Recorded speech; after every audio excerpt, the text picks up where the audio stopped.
こんにちは。糖尿病予備軍、おかめです。今回はスーパーの入り口で大売り出ししていた柿を購入してきたので、血糖値測定を行いたいと思います。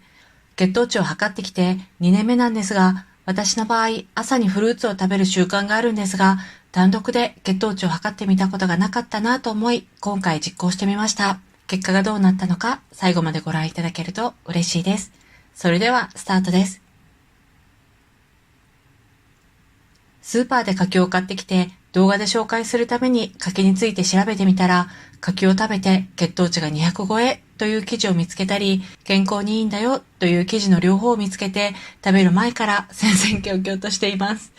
今回調べてて自分でもおかしかったのが、普通の柿と干し柿の糖質が、普通の柿が 100g あたり 15.9g で、干し柿になると 57.3g で約4倍になっていて、椅子から飛び上がるぐらいびっくりしたんですが、よくよく考えたら、干し柿は水分が抜けて軽くなっているので、100g あたりと重さで見ると食べる個数が増えるんだなぁと、後々気づきました。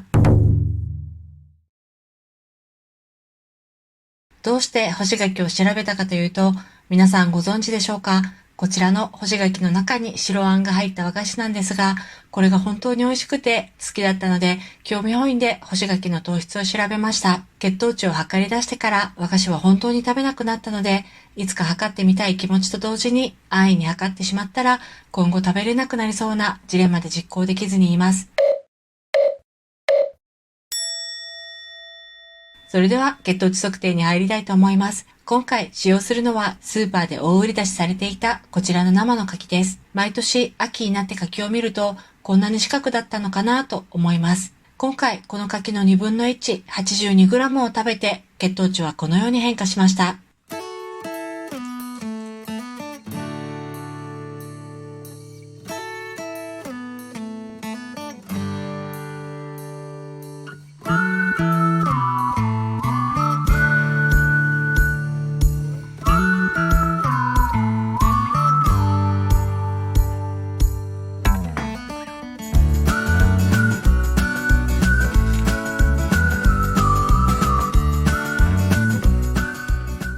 食後30分150、食後1時間130、食後1時間半112、最高血糖値は食後30分の150で、血糖値は41上昇しました。柿 82g の糖質がだいたい 13.04g なので、糖質に対して約3倍血糖値が上昇しました。柿の主成分は糖質でブドウ糖、果糖、諸糖を多く含んでいるので、食後30分で血糖値が一気に上昇してしまいました。私の場合、柿を丸々1個食べてしまうと、下手したら血糖値が200を超えてしまうかもしれません。糖尿病の方は、今回のような単独食べよりは、量や食べ方を工夫した方がいいのかなと思います。ただ、柿は昔から柿が赤くなると、医者が青くなると言われるほど栄養豊富な果物で、ベータカロテンやベータクリプトキサンチン、リコピンなどのカロテロイドが含まれていて、ポリフェノールなどによる抗酸化作用が期待できます。ビタミン C も豊富で、